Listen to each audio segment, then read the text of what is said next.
Ertuğrul! Ertuğrul!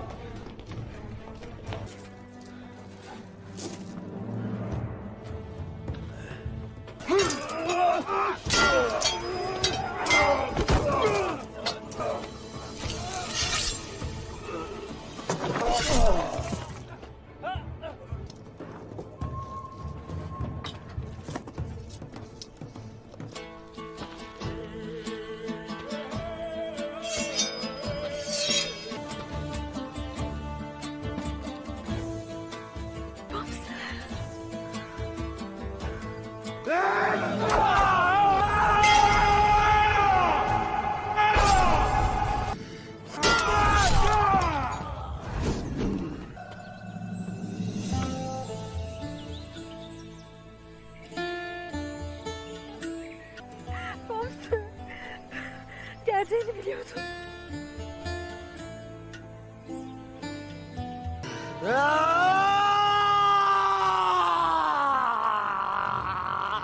Neredeysen lanet olsun! Neden benim üstüme?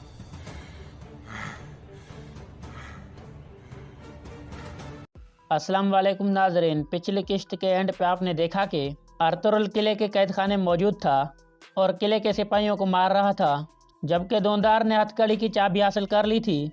इस किश्त के आगाज में अर्तुरुल बाकी कुछ सिपाहियों का भी खात्मा कर देता है और अंदर दोंदार के पास पहुंच जाता है। दोंदार आज़ाद हो चुका था। दोंदार कहता है, भाई आप यहाँ क्यों आए हैं? मुझे मर जाना चाहिए था।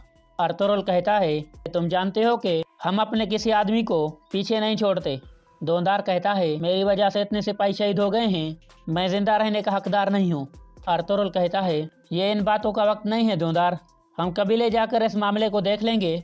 फिर वो दोंदार को उठाकर बाहर की तरफ चल पड़ते हैं।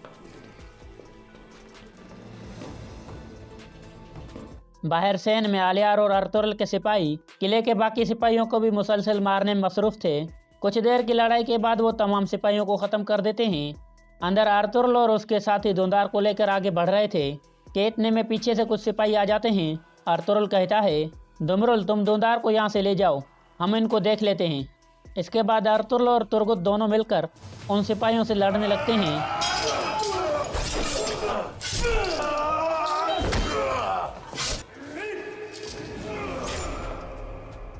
कुछ देर में वो सबको मार डालते हैं और फिर आगे बढ़ जाते हैं। थोड़ी देर बाद ओराल भी कुछ सिपाहियों के साथ कैद खाने में पहुंच जाता है, लेकिन दोंदार को गायब देखकर शदीद गुस्से में आ जाता है। एक सिपाही उसे बताता है कि वो लोग दोंदार को ले गए हैं। ये सुनकर वो सब बाहर की तरफ भागने लगते हैं। दूसरी तरफ अर्तुरुल के तमाम साथी बाहर सैन में पहुंच चुके थे। अर्तुरुल कहता है, चलो उस निकासी वाले रास्ते की तरफ चलो। फिर वो सब गवर्नर हाउस के बाहर की तरफ चल पड़ते हैं। थोड़ी देर बाद ओराल भी बाहर सैन में पहुंच जाता है, लेकिन वो सब जा चुके थे। फिर ओराल कहता है, मैं जानता हूँ वो कहाँ गए होंगे, मेरे पीछे आओ। इसके बाद वो सब भी बाहर की तरफ भागते हैं। अर्तुरुल और उसके साथी उस नाले तक पहुँच चुके थे जो किले के बाहर निकलता था। फिर वो सब बारी बारी उस नाले में दाखिल होने लगते हैं।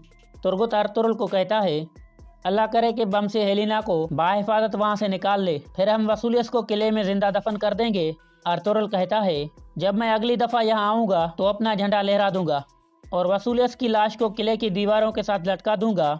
इतने में वसूलियस के कुछ सिपाही वहाँ आ जाते हैं।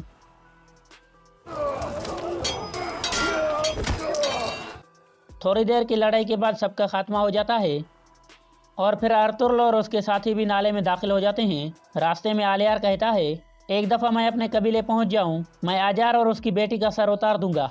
अर्तुरुल कहता है, मैं उनको अपने कबीले में सज़ा देना चाहता हूं आलियार साहब, ताकि वो दूसरों के लिए इबरत का निशान बन जाएं। आप उन दोनों को और तेओ को लेकर हमारे कबीले में आ जाना। आलियार कहता है, सही कहा आपने, चलें फिर इस काम को ख़त्म करते हैं। फिर वो दोनों आगे बढ़ जाते हैं। जबकि तुर्गुत नाले को अंदर की तरफ से बंद करने लगता है और आगे बड़े बड़े पत्थर रख देता है। दूसरी तरफ हेलिना भागने लगती है जबकि वसूलियस के सिपाही उसका पीछा कर रहे थे। थोड़ी देर में वो हेलिना के पास पहुंच जाते हैं और उसे चारों तरफ से घेर लेते हैं। एक सिपाही कहता है, आप हमसे क्यों भाग रही हैं? इतने में बमसी वहां पहुंच जाता है। हेलिना उसे देखकर बहुत खुश हो जाती है। वसूलियस के सिपाही हेलिना को पीछे करके बमसी पर हमला कर देते हैं।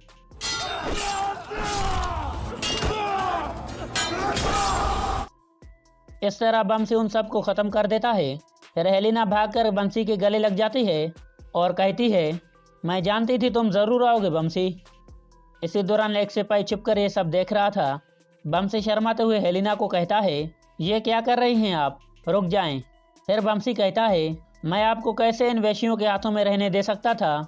हेलिना कहती है, मैं तुम्हारा शुक्रिया अदा नहीं कर सकती बमसी, तुमने एक दफ़ा फिर मेरी जान बचा ली है। इतने में बमसी के बाकी सिपाही भी आ जाते हैं। बमसी उन्हें कहता है, चलो भाइयों वापस अपने कबीले चलते हैं। फिर वो सब हेलिना को लेकर चल पड़ते हैं। दूसरी तरफ काराजेसर में ओराल काफ़ी सारे सिपाहियों को लेकर अर्तुगरुल को ढूंढ रहा था। फिर वो उस निकासी वाले नाले के करीब पहुंच जाता है और कहता है, लानत हो, वो भाग गए हैं। फिर वो सिपाहियों को कहता है, फौरन उनके पीछे जाओ। एक सिपाही नाले के अंदर घुस जाता है। कुछ देर बाद वो वापस आकर ओराल को बताता है कि उन्होंने पत्थर रखकर सुराख बंद कर दिया है, हम यहाँ से उनका ताक़ुब नहीं कर सकते। ये सुनकर ओराल सख्त गुस्से में आ जाता है और कहता है, अर्तुगरुल, मैं तुम्हारी नस्ल मिटा दूंगा, तुम्हारी वालदा, तुम्हारी बीबी और तुम्हारे बच्चे के सामने मैं तुम्हारी जान लूँगा। मैं तुम सबको मार दूंगा अर्तुगरुल। काई कबीले में हाइमा खातून मरकजी खेमे के बाहर बैठकर अपने बेटों का इंतज़ार कर रही थी और अल्लाह से दुआ मांगती है, या अल्लाह मेरे बच्चों के लिए काम आसान कर दे और उन्हें सही सलामत यहाँ पहुँचा दे। दूसरी तरफ काराजेसर में वसूलियस वापस गवर्नर हाउस में पहुँच जाता है और वहाँ हर तरफ लाशें देखकर हैरान परेशान हो जाता है। फिर वो शदीद गुस्से में कमांडर को आवाज़ें देने लगता है। कुछ देर में एक कमांडर निकलकर बाहर आता है। वसूलियस उसे पूछता है, कैसे हुआ ये सब और वो अंदर कैसे दाखिल हुए? कमांडर कहता है, वो हमारे सिपाहियों का लिबास पहन कर आए थे जनाब। हमारे आदमी समझे कि वो निकाया से आने वाले सिपाही हैं। उन्होंने फौजी एजाज़ के साथ उनका इस्तकबाल किया। वसूलियस कहता है, वाह, ये वो किला है जो अपने दुश्मनों को गले लगाता है और अपने दुश्मनों को पहचानता ही नहीं। फिर वसूलियस उसे पूछता है, बड़ा कमांडर कहाँ है? कमांडर इशारा करके कहता है, वो मर गए हैं जनाब। वसूलियस एक नज़र उस मुर्दा कमांडर को देखता है और फिर दूसरे कमांडर का भी गला काट देता है। फिर ओराल कहता है, हमने उनका पीछा किया था लेकिन वो निकासी वाले नाले के जरिए भागने में कामयाब हो गए हैं। फिर वसूलियस रोने और चीखने लगता है। काई कबीले में बमसी वापस पहुंच चुका था और हाइमा खातून के पास जाकर कहता है, हाइमा वालदा, मैं आपके लिए एक मेहमान लाया हूँ। फिर वो हेलिना को अंदर बुलाता है। हेलिना अंदर दाखिल होते हुए कहती है, क्या आप इस मुसाफिर को कबूल करेंगे हाइमा वालदा? हाइमा खातून कहती है, खुशामदीद बेटी। हेलिना उसका हाथ चूमती है। फिर हाइमा खातून उसे गले लगा लेती हैं और कहती हैं, तुम्हें यहाँ देखकर मुझे बहुत खुशी हुई बेटी। अब तुम हमारे खानदान का एक हिस्सा हो। अगर तुम चाहो तो ये तुम्हारा मुस्तकिल घर बन सकता है। हेलिना कहती है, मेरा आप लोगों के बगैर कोई नहीं बचा है वालदा, अब ये कबीला मेरा घर है। यह सुनकर हाइमा खातून मुस्कुराने लगती हैं। काराजेसर में वसूलियस सख्त गुस्से में अपनी कुर्सी पर बैठा हुआ था। चोलपन पूछती है, वसूलियस, मेरी कज़न हेलिना कहाँ है? वसूलियस कहता है, मैंने अपने सिपाही भेजे हैं, वो जल्द यहाँ पहुँच जाएगी। इतने में वसूलियस का कमांडर एक सिपाही को लेकर अंदर दाखिल होता है और कहता है, जनाब, यह सिपाही आपको कुछ बताना चाहता है। फिर वो सिपाही कहता है, तुर्कों ने हमारे ऊपर हमला कर दिया था जनाब, वो हेलिना को ले गए हैं, बल्कि हेलिना खुद अपनी मर्जी से उनके साथ गई है। यह सुनकर वसूलियस और ज़्यादा गुस्से में आ जाता है, जबकि चोलपन ओराल के पास देखकर मुस्कुराने लगती है। फिर वो सिपाही कहता है, मेरे अलावा सब मर गए हैं जनाब, मैं फ़ौरन आपको बताने के लिए यहाँ आ गया। वसूलियस खड़ा हो जाता है। सिपाही कहता है, खुदा के लिए मुझे मत मारें। वसूलियस अपनी तलवार गिरा देता है और उस सिपाही को पकड़कर कहता है, तो गद्दार तुम थे, शुरू से तुम हमारे साथ गद्दारी कर रहे थे। फिर वसूलियस उसका गला दबाकर मार देता है और फिर नीचे लेटकर रोने लगता है। दूसरी तरफ काई कबीले में कबीले के ढोल बजने लगते हैं। अर्तुगरुल और उसके साथी वापस पहुंच चुके थे। कबीले के लोग अर्तुगरुल साहब जिंदाबाद के नारे लगाने लगते हैं।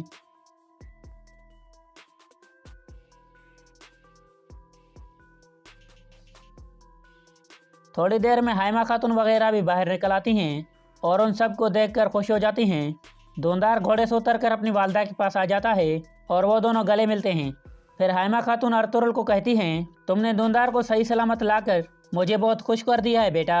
अल्लाह का शुक्र है कि मुझे तुम जैसा बेटा मिला है। इतने में बानो झिझक भी अंदर से आ जाती है। धुंधार उसके सामने जाकर कहता है, मुझे माफ़ कर दें बाजी, मुझे माफ़ कर दें। बानो झिझक कहती है, जब दुआन बर्फ़ की तरह ठंडा होकर ज़मीन में दफन हो चुका है तो अब मैं कैसे माफ़ कर दूं? अब आप मुझे बताओ धुंधार साहब, क्या वो अपने बच्चे को कभी देख पाएगा? क्या वो दोबारा मेरे खेमे में आ सकेगा? यह कहकर बानो वापस खेमे की तरफ चली जाती है और धुंधार की आंखों में आंसू आ जाते हैं। हाइमा खातून उसे दिलासा देती हैं। फिर अर्तुगरुल सबसे मुखाफिज होकर कहता है, कबीले के भाइयों और बहनों, आप लोगों का शुक्रिया कि आपने अपने बेटों और अपने खानों को जंग पर भेजा। हम कबीले के लिए फतह लाए हैं, लेकिन अभी भी हम गम में हैं। हम तब तक नहीं रुकेंगे जब तक कारा जैसर किले पर अपना झंडा नहीं गाड़ देते। अल्लाह हमारा ये पाक मकसद पूरा करे या हमें शहादत नसीब करे। सब लोग अल्लाह अकबर के नारे लगाने लगते हैं। दूसरी तरफ जावेदार कबीले में आलियार और कुतलुजा आजार के पास पहुंचते हैं। आलियार कहता है, तुम्हारे लिए एक अच्छी खबर है आजार, हमने धुंधार साहब को बचा लिया है। अब सिर्फ तुम और तुम्हारी गद्दारी बची है।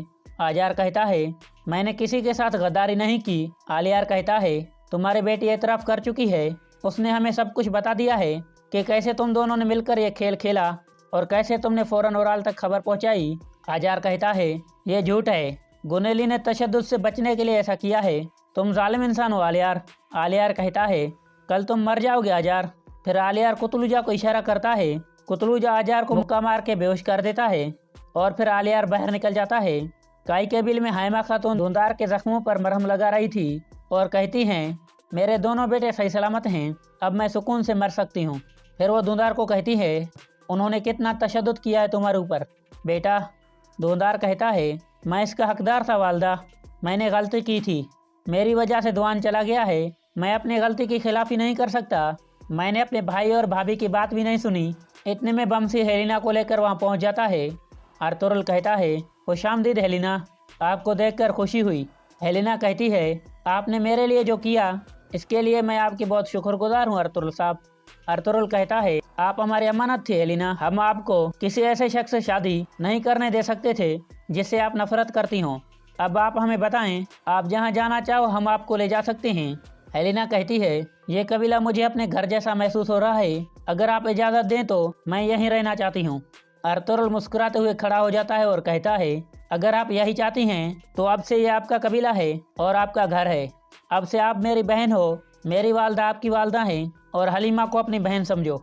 फिर अर्तुगरुल बमसी की तरफ देखकर मुस्कुराता है और यहाँ पे ये एपिसोड ख़त्म हो जाता है।